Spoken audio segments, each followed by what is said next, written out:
Hi everyone. तो इस video में मैं आपको कैम 101 का आपने क्या करना है ये बताऊंगी और पेपर किस तरह से आता है ये बताऊंगी।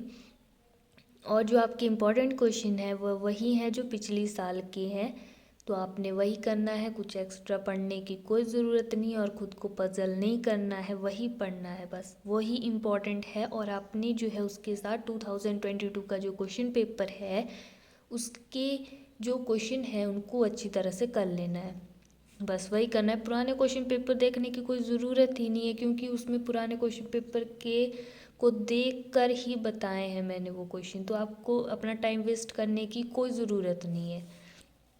तो ठीक है। और जो डिस्क्रिप्शन बॉक्स में जो आपका पीडीएफ है उनको करप्शन से बचाने के लिए मैंने जो है वो डाउनलोड नहीं होंगे।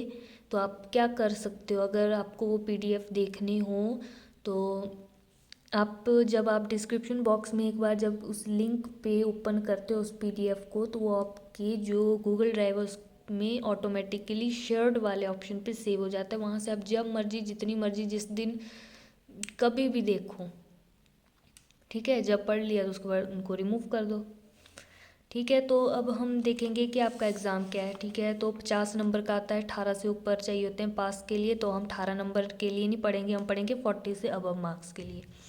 अब 40 नंबर हमने बनाने हैं 40 से ऊपर, तो ठीक है। क्या करना है आपने, 10 सेक्शन ए है, सेक्शन बी, सेक्शन सी आता है, सेक्शन डी आता है, सेक्शन ई आता है, ठीक है। और सभी एग्ज़ाम का एक जैसा हिसाब है, एक एक क्वेश्चन आपने करना है।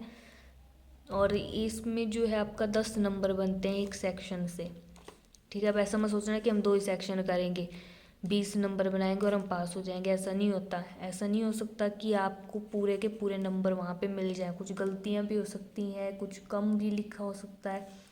तो जितना आपने लिखा उससे कम ही मान के चलना है। जैसे 20 नंबर का किया है तो 15 नंबर, 40 नंबर का किया तो 35 नंबर।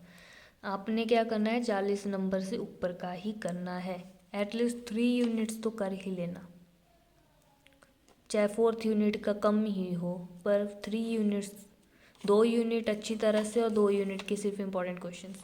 सेक्शन ई है आपका कंपलसरी, ठीक है।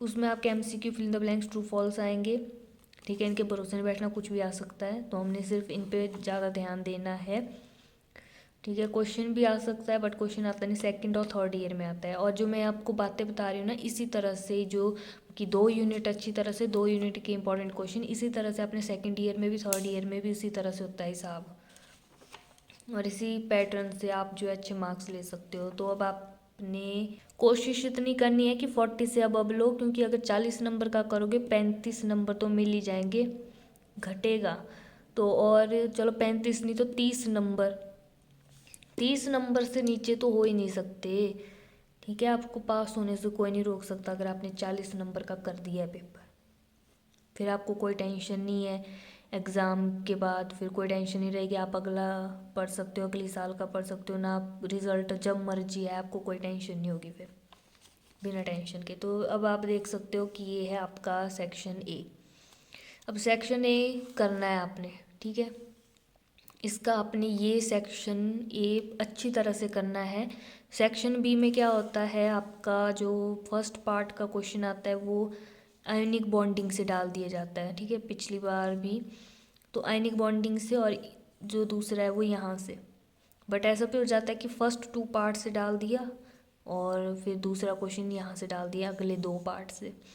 तो आपने क्या करना है, या तो ये 2 करना या तो ये 2 करना, ठीक है। आयनिक बॉन्डिंग के मैंने पिछली बार बताए नहीं है इंपॉर्टेंट क्वेश्चंस, तो मैंने इस बार बता दिए हैं, ये बताएं, बस इतना ही करना है, ज़्यादा पढ़ना नहीं है, कम पढ़ना है और बिल्कुल परफेक्टली पढ़ना है। फिर क्वेश्चन एक आधा छूट जाए तो कोई बात नहीं होती, लेकिन जो आप किया हो वो बिल्कुल परफेक्ट होना चाहिए। तो बस इतना करना है, ज़्यादा कन्फ्यूज़ नहीं होना है, ज़्यादा पजल नहीं होना है, ज़्यादा टेंशन नहीं लेनी है। जितना पढ़ो परफेक्टली पढ़ो और इतना करो, काफ़ी है, ठीक है। ये इंपॉर्टेंट टॉपिक्स बताए मैंने, क्वेश्चन बता दिए हैं, आपके बुक में होंगे। और बुक का चाहे कोई भी बुक है, सिलेबस जो है आपका सेम ही होता है, और जो बुक के चैप्टर होते हैं वो भी सेम ही होते हैं, बस वर्डिंग डिफरेंट होती है। बाकी सब कुछ सेम होता है, कोई भी बुक हो, आपने सिलेबस के अकॉर्डिंग पढ़ना है। तो ये आपने सेक्शन ए बिल्कुल अच्छी तरह से करना है, इसका आपने जस्ट इम्पॉर्टेंट क्वेश्चंस। और सेक्शन सी है, इसका आपने क्या करना है, ये वाला करना है, ठीक है। स्टीरियो केमिस्ट्री में नंबर कटने के बड़े चांसेस होते हैं और ये थोड़ा इजी भी है और इसको ही करना अच्छी तरह से सेक्शन सी के लिए। अब जिसके टीचर ने ये नहीं पढ़ाया, ये पढ़ाया है, तो वो इसको करना। जो आपने पूरी साल अच्छी तरह से पढ़ा है उसको ही करके फ़ायदा है एग्ज़ाम के लिए।